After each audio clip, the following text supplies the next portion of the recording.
My husband abandoned our family, and I didn't hear from him again until he landed himself in jail. And after receiving dozens of threats, I bailed him out. In return, he ruined my life. I thought being a single mom would suck until I fell in love with my son. When my son was just 5, his dad abandoned us. I woke up one day and he was just gone. No text, no call, no conversation. Luckily, he was a deadbeat, so the difference between his presence and his absence was actually close to 0. I was still the sole earner of the household. My main concern was my son. He was one of those kids who thought his dad was some undefeatable superhero. Plus, growing up, I had a lot of friends who were part of single-parent families. And, well, most of them turned out really funky, if you catch my drift. But it really seemed like my son was different. When I told him his dad left to go to work for Santa Claus, he nodded and said, "That's okay, Mommy. I know with you I can do anything anyway." My heart melted, and I knew I had given birth to an angel. From then on, me and my son became best friends. One time, for his 7th birthday, I couldn't afford to host a birthday party for him. So instead, he hosted his own. He invited everyone from his class to the park, and one of his friends brought a cake. After he blew out the candles, he pulled me aside and asked, "Mommy, do you feel sad?" "No, honey. Why do you ask that?" He scrunched up his face like he was thinking super hard and said, "Because we didn't do anything for your birthday, and all these people are here for mine." I just lifted him up and twirled him around. I assured him it was his day,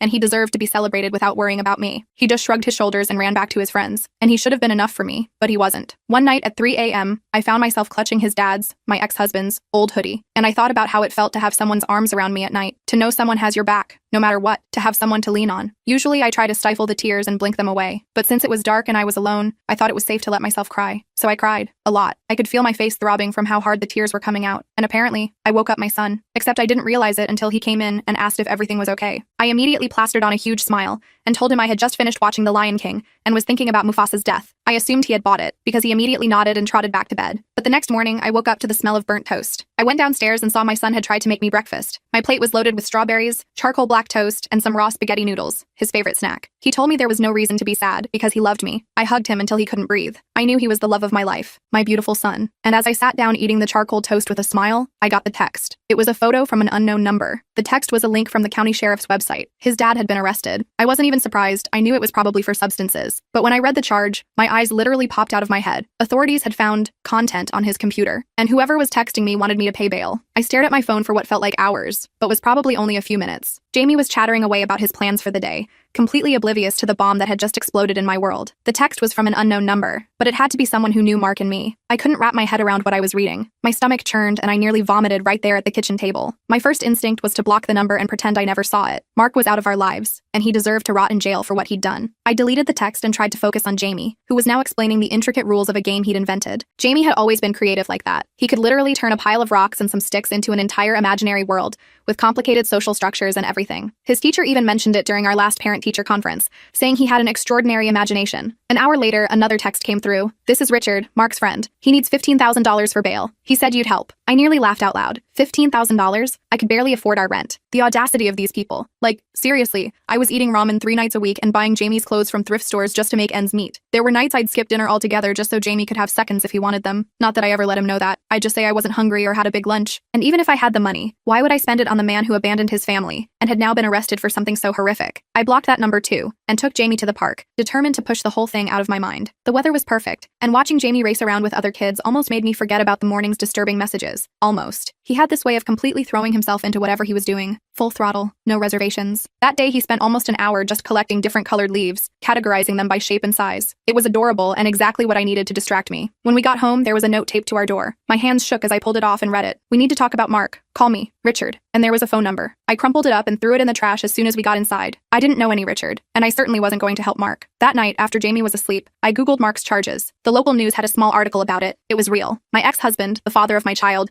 was in jail for having pictures of children on his computer. I felt sick and couldn't sleep. I just kept tossing and turning, thinking about all the signs I might have missed. We had been together for almost 8 years total, married for 6 of them. How could I not have known? Had there been clues I'd ignored? Was Jamie safe during those years? These questions circled in my head like vultures, making me physically nauseous. I must have finally fallen asleep around 4 a.m., but woke up feeling like I'd been hit by a truck. The next morning, I had 3 missed calls from the same number Richard had left. I was getting ready to block it when a text came through that made my blood run cold. "I know you're ignoring me. I'm your landlord's nephew. Uncle Greg wants to help Mark too. Don't make this difficult." I dropped my phone. Our landlord was Greg Mercer, a well-connected businessman who owned half the properties in our small town. I'd met him exactly twice, when signing the lease and when he came to fix a leaky pipe. He'd seemed nice enough, but distant. I never knew he had any connection to Mark. I called the number with shaking hands. "Hello, Melissa." Finally, a smooth voice answered. It was Richard Mercer. He explained that he and Mark had been friends since college, and that Greg had rented to us as a favor to Mark. Richard insisted that there was a misunderstanding about Mark's charges, that someone had hacked his computer, or set him up. I didn't believe a word of it. When I told him I couldn't afford bail even if I wanted to help, his voice turned cold. That's disappointing. Uncle Greg was really hoping you'd be more cooperative. He might have to rethink your living situation. The threat was clear. I hung up and immediately started to panic. We couldn't afford to move,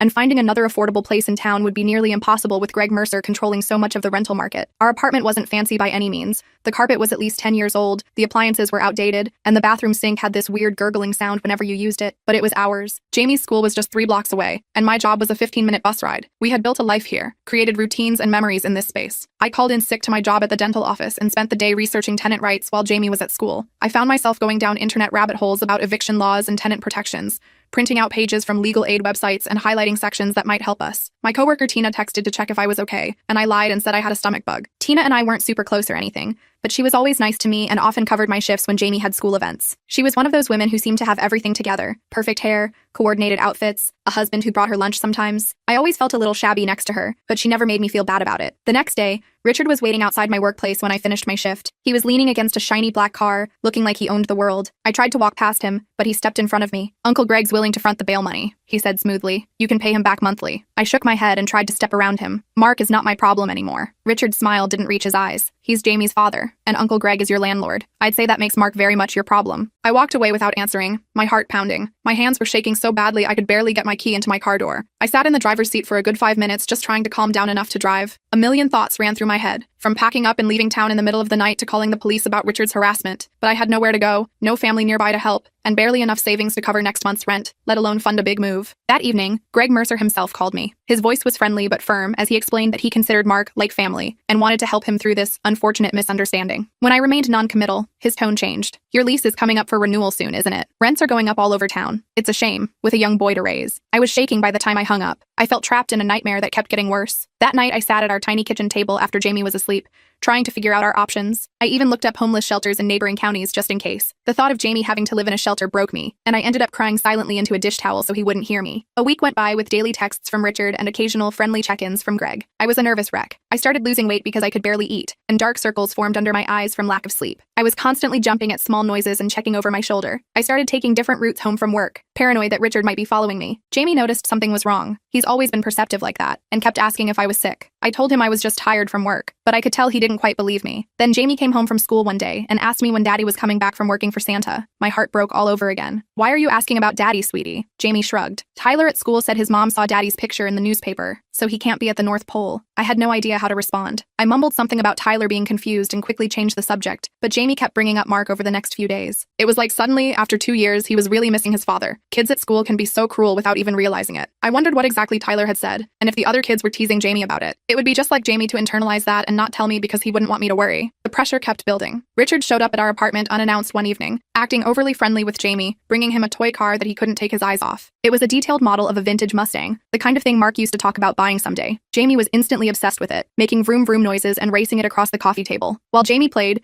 Richard told me in hushed tones that Mark's trial date was approaching, and without bail, he'd stay in jail until then. "What kind of mother keeps a child from his father?" he asked with fake concern. I wanted to scream that a father who looks at pictures of children doesn't deserve to see his son, but Jamie was right there, happily zooming his new car around the living room. After Richard left, I noticed Jamie playing with the car for hours, even taking it to bed with him. It broke my heart that such a simple toy could mean so much to him. It was a stark reminder of how much he missed having a father figure in his life. The next blow came when Tina pulled me aside at work. "The office manager got a weird call yesterday," she whispered. "Someone claiming you have an unstable home situation and shouldn't be working with patients. What's going on?" I felt like I couldn't breathe. They were trying to get me fired now. My job at the dental office wasn't glamorous. I scheduled appointments, filed insurance claims, and sometimes helped sterilize equipment, but it paid the bills and had decent health insurance for Jamie. The thought of losing it was terrifying. I made it through my shift somehow and called my parents that night, breaking down as I explained the situation. They lived on a fixed income in a one-bedroom condo in Florida, so staying with them wasn't an option. My dad insisted on sending me what little he could spare, but it was nowhere near enough for bail or even for a security deposit on a new place. I felt guilty even telling them about it, knowing they would worry and try to help despite their own financial struggles. My mom had health issues that required expensive medications, and they were already pinching pennies to make ends meet. The pressure intensified when Greg Mercer sent an official letter stating that my rent would double upon renewal due to market conditions. I couldn't afford that. He knew it. I knew it. The letter looked so official and formal, with legal language about market value adjustments and standard rate increases, but I knew it was just another form of bullying. I started looking for second jobs, desperate for any solution that didn't involve helping Mark. I applied to be a night stalker at the local grocery store, a weekend receptionist at a hair salon, and even considered driving for a food delivery app. Though my car was so old I wasn't sure it would qualify. I was running on fumes, surviving on coffee and whatever I could grab from the office vending machine. One night, after a particularly stressful day where Richard had coincidentally run into Jamie and me at the grocery store, making a point to talk about how sad Mark was in jail, I got a call from an unknown number. It was Mark himself calling from jail. His voice was the same as I remembered, but with a pathetic, whiny edge to it. "Mel, you gotta help me," he pleaded. "They've got it all wrong. I would never, I wouldn't. Think of Jamie." I hung up without saying a word, but the calls kept coming from different jail phones. I blocked each number, but he always found another way to call. It felt like I was being stalked from inside a jail cell. The whole thing was so surreal. I started avoiding checking my phone at all, which just made me more anxious about missing calls from Jamie's school or my boss. One night, Richard escalated his threats. He cornered me in the parking lot after work and spoke very clearly. "Uncle Greg has connections with CPS, you know. It would be a shame if someone reported concerns about Jamie's home environment." I nearly collapsed with fear. They were threatening to take my child now. The thought of Jamie being taken away from me was more than I could bear. I went home and cried all night, trying not to wake Jamie. I pictured him confused and scared in some stranger's home, wondering why his mom didn't come for him. By morning, I was desperate and defeated. The next morning, I called Richard and told him I'd help with bail. He showed up at my apartment an hour later with papers for me to sign, a loan agreement with Greg Mercer, with my apartment as collateral. The interest was criminal, but I had no choice. I signed, and Richard smiled like he'd won the lottery. "You're doing the right thing," he said. "Mark will be out tomorrow." I spent that night throwing up from stress and fear. How would I keep Mark away from Jamie once he was out? The bail conditions required him to stay in town, and with the Mercers backing him, I felt completely trapped. I couldn't sleep, couldn't eat, couldn't think straight. I felt like I was signing a deal with the devil, and the cost would be more than just money. Mark showed up at our door 3 days later, looking thin and twitchy. I refused to let him in, speaking to him through the chain lock. He started crying, insisting he was innocent, that someone had planted the files on his computer. I told him the bail was a loan I had to repay, and that he wasn't welcome in our home. He left eventually, but I knew it wasn't over. Jamie spotted him from the window and asked a million questions about why Daddy was outside but didn't come in. I made up some story about Daddy being sick and needing to get better before he could visit. The lies were piling up and I was drowning in them. I hated lying to Jamie, but how do you explain something like this to a 7-year-old? I tried to distract him with a new Lego set I'd been saving for his half-birthday, but he kept glancing at the window like he expected Mark to reappear. For the next 2 weeks, Mark called constantly and showed up unannounced. Richard and Greg kept pressuring me to let Mark see Jamie, suggesting that if I didn't, they might have to reconsider our arrangement. I was between a rock and a hard place. I felt like I was barely treading water, just trying to keep Jamie's life as normal as possible while everything around us was falling apart. I started experiencing anxiety attacks. My heart would race, my hands would shake, and sometimes I'd feel like I couldn't breathe. I was afraid to go to sleep, afraid to go to work, afraid to let Jamie out of my sight. Eventually, I agreed to supervised visits at a public park. The first one was awkward and tense. Jamie was shy at first, then gradually warmed up as Mark showered him with attention and promises about all the things they'd do together. I sat on a bench nearby, never taking my eyes off them, feeling sick the entire time. Mark brought Jamie a remote-controlled car and showed him how to use it. Jamie was delighted, racing it around the playground while Mark cheered him on. To anyone watching, we probably looked like a normal family enjoying a day at the park, but I felt like I was performing in some horrible play, pretending everything was fine when it was anything but. After the visit, Mark started pushing for more. Unsupervised time, overnight visits. I refused, and the threats from Richard ramped up again. He started showing up at my workplace almost daily, always with that same smug smile.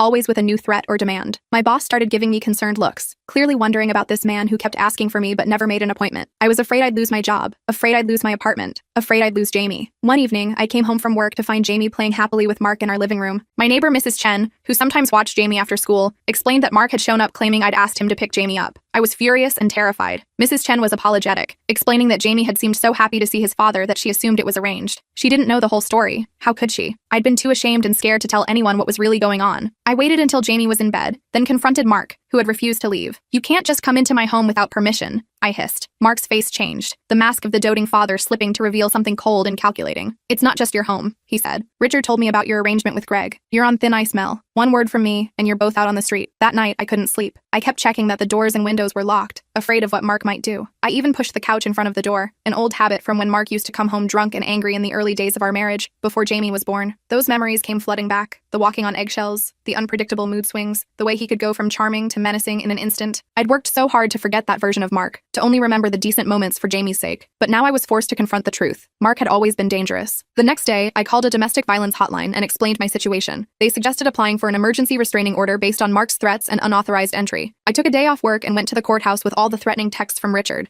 and a detailed account of what had happened. The clerk was sympathetic but explained that without evidence of physical violence, it might be hard to get the order granted right away. I left feeling defeated. I felt like I was screaming for help, but no one was listening. The legal system seemed designed to protect people like Mark and the Mercers, people with connections and resources, not single moms like me who were just trying to keep their kids safe. That That night, Mark called and said he was coming over to see Jamie. I told him no, that I was pursuing legal options to keep him away. He laughed. Good luck with that when you're homeless and unemployed. An hour later, someone started pounding on my door. I looked through the peephole and saw Mark, obviously drunk or high, swaying in the hallway. I told him to leave or I'd call the police. The pounding got louder. Mrs. Chen opened her door across the hall and threatened to call security. Mark started yelling obscenities at her. I dialed 911 with shaking hands. Jamie woke up and came out of his room, rubbing his eyes sleepily. When he heard his father's voice, he ran toward the door. I had to physically hold him back, which made him cry. Mark heard Jamie's cries and started yelling that I was keeping his son from him, that I was an unfit mother. The whole scene was like something from a nightmare. The police took forever to arrive. By then, Mark had kicked my door so hard the frame was splintering. When the officers finally showed up, they arrested Mark for disturbing the peace and property damage. I immediately went back to the courthouse the next day and was granted a temporary restraining order. I showed the judge photos of the damaged door and played a recording I'd made on my phone of Mark's threats. The judge looked grim as he signed the order, and for the first time in weeks, I felt like someone in authority actually believed me. I thought it would give us some breathing room, but I underestimated Richard's determination. He showed up at my workplace the next day, cornering me in the break room. "You've made a big mistake," he said quietly. "Uncle Greg is very disappointed. He's talking to the building manager about violations in your unit." I stood my ground and told him about the restraining order,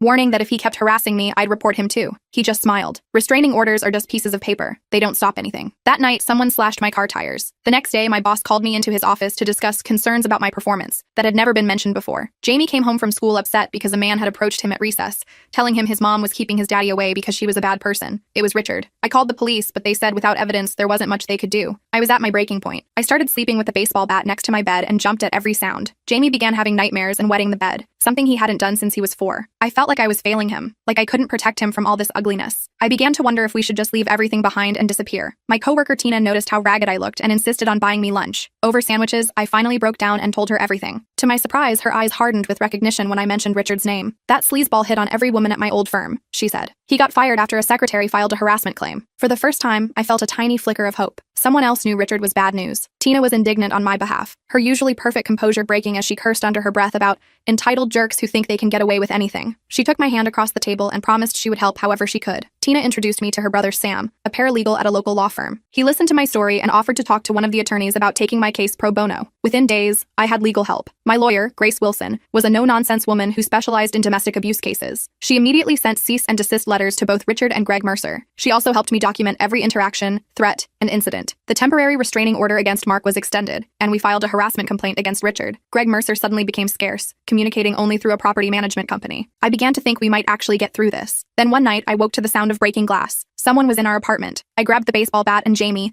locking us both in the bathroom while I called 911. I could hear someone ransacking the living room, getting closer to Jamie's bedroom. The dispatcher kept telling me to stay calm, that officers were on the way. The bathroom door handle started to turn. I gripped the bat, positioning myself in front of Jamie, who was crying quietly. The door burst open, and there was Mark, wild-eyed and reeking of alcohol. "You think you can keep my son from me?" he slurred, lunging forward. I swung the bat as hard as I could, hitting him in the shoulder. He stumbled back, cursing. Jamie was screaming now. Mark came at me again, and this time I hit him in the knee. He went down just as the sound of sirens filled the air. The police arrested Mark, and this time the charges were serious: breaking and entering, violating a restraining order, attempted assault. Jamie and I spent the night at Tina's apartment, both of us too shaken to sleep. Tina set us up in her guest room, bringing us extra blankets and making hot chocolate for Jamie. Her husband Mike was kind too, offering Jamie his old handheld video game to play to keep his mind off things. They had a comfortable home in a nice neighborhood, with family photos on the walls and matching furniture sets, the kind of stable, normal life that felt impossibly out of reach for me. In the morning, Grace called with news that Mark was being held without bail due to the violation. It should have been a relief, but I knew we still weren't safe in our apartment, not with Richard and Greg Mercer still out there. Our apartment didn't feel like home anymore anyway. The broken window was boarded up with plywood, making the living room dark and depressing. There were still shards of glass we kept finding in the carpet, no matter how carefully I vacuumed. Jamie refused to sleep in his own bed, insisting on curling up next to me each night. I didn't mind. I wanted him close where I could protect him, but it was just another sign of how deeply this trauma had affected him. Greg sent a formal eviction notice the next day, citing the property damage from the break-in as a lease violation. Grace immediately filed a counter-motion, arguing that the eviction was retaliatory and illegal. The court date was set for 3 weeks away. In the meantime, I was still legally entitled to stay in the apartment,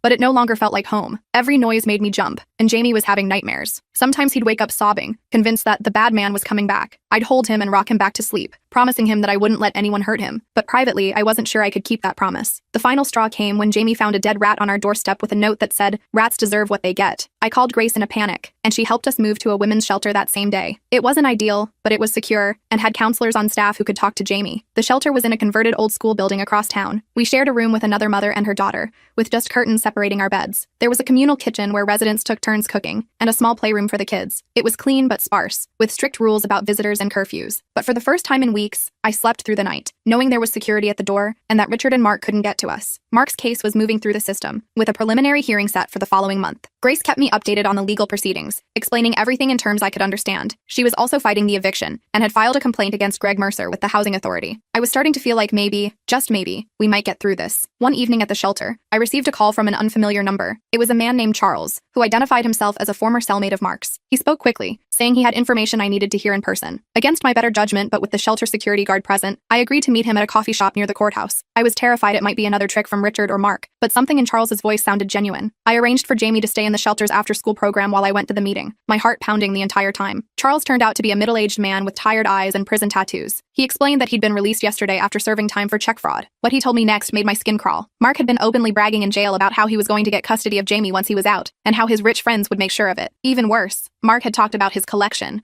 and how he'd been smart enough to have backups hidden where the police wouldn't find them. Charles said he had daughters of his own and couldn't stomach it. He decided to tell me as soon as he got out. I thanked him for the information and immediately called Grace. She arranged for me to speak with the detective handling Mark's case. The detective took Charles's information and promised to follow up, but warned me that secondhand jail conversations might not be enough for additional charges. Still, it was something. I went back to the shelter feeling both sick about what I'd learned and grateful that Charles had come forward. It gave me a strange sense of hope that even in the darkest places, there were still good people willing to do the right thing. A week later, Richard Mercer was arrested. One of his ex-girlfriends finally pressed charges for stalking and harassment, and several other women came forward with similar stories. The local paper ran a small article about it, mentioning that police were investigating other potential crimes. Greg Mercer issued a statement distancing himself from his nephew, claiming he had no knowledge of Richard's personal problems. So many women had stories about Richard, stories of unwanted advances, of persistent harassment, of threats when they turned him down. It was like a dam had broken, and suddenly everyone was willing to talk about the open secret of Richard Mercer's behavior. With Richard in legal trouble of his own, the pressure from the Mercer family eased. Greg's lawyer reached out to Grace, offering to drop the eviction proceedings if I would agree not to sue for harassment. Grace countered by demanding that the bail loan be forgiven and 3 months of rent-free living to compensate for the stress and damage. Surprisingly, Greg agreed. I later learned that with Richard's arrest, the police had obtained a warrant for his electronic devices and found communications about pressuring me that implicated Greg. He was cutting his losses. The women's shelter connected me with a child psychologist who specialized in trauma. Jamie started weekly sessions to process everything that had happened. He had so many questions about his dad,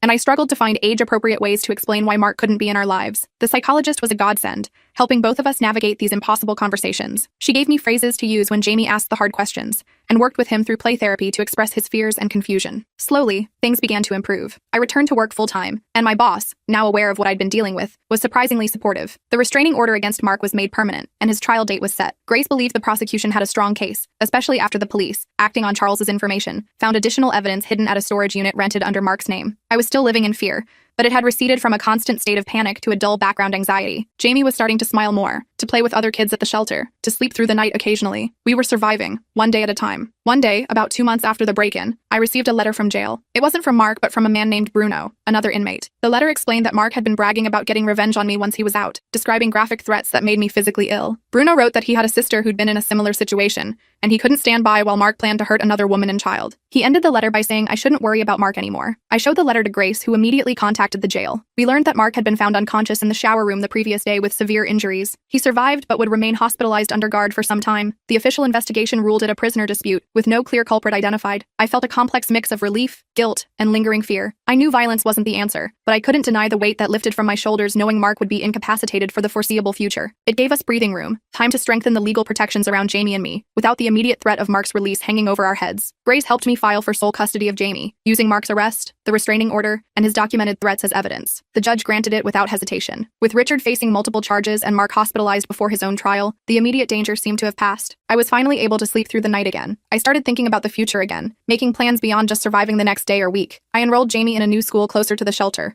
where no one knew our history. He joined a soccer team and made new friends. I looked for a better job, one with more hours and better pay. I started saving every penny I could, determined to build a new life for us far from the shadows of Mark and the Mercers. 3 months after the break-in, Jamie and I moved to a different apartment in a neighboring town. It was a bit further from my job, but worth the commute to have a fresh start. The new place was smaller but brighter, with a little balcony where we set up a container garden. Jamie was slowly returning to his cheerful self, making friends at his new school and talking less about his father. We planted tomatoes and herbs in colorful pots, and Jamie checked on them every day before and after school, delighted when when the first tiny green tomatoes appeared. It was healing for both of us, watching something grow and thrive under our care. One Saturday morning, there was a knock at our door. I tensed automatically, then checked the peephole. It was Charles, the former inmate who'd warned me about Mark. He looked different in clean clothes with his hair cut neatly. He apologized for showing up unannounced, but explained that he'd found my address through Grace, who had helped him connect with a re-entry program. He wanted to make sure Jamie and I were doing okay. I invited him in for coffee, and we talked for hours. He told me about his 3 daughters, who lived with their mother in another state, and his plans to rebuild his life now that he was out of prison. There was something calm and steady about him that put me at ease. Before he left, he asked if he could come by the following weekend to help fix a wobbly shelf he'd noticed in the kitchen. I surprised myself by saying yes. Charles became a regular visitor over the next few months. He found work as a mechanic and was taking night classes to get his associate's degree. Jamie adored him, especially when Charles taught him how to change a tire on my car and build a model rocket for his science project. I found myself looking forward to his visits more than I wanted to admit. We were careful, taking things very slowly. Charles was upfront about his past mistakes and his determination to stay on the right path. Grace checked him out thoroughly and found nothing concerning beyond the non-violent offense he'd already disclosed. 6 months after our first meeting, Charles asked if he could take me on a proper date. Jamie stayed with Tina, who had become like a sister to me through all the chaos. Charles took me to a simple Italian restaurant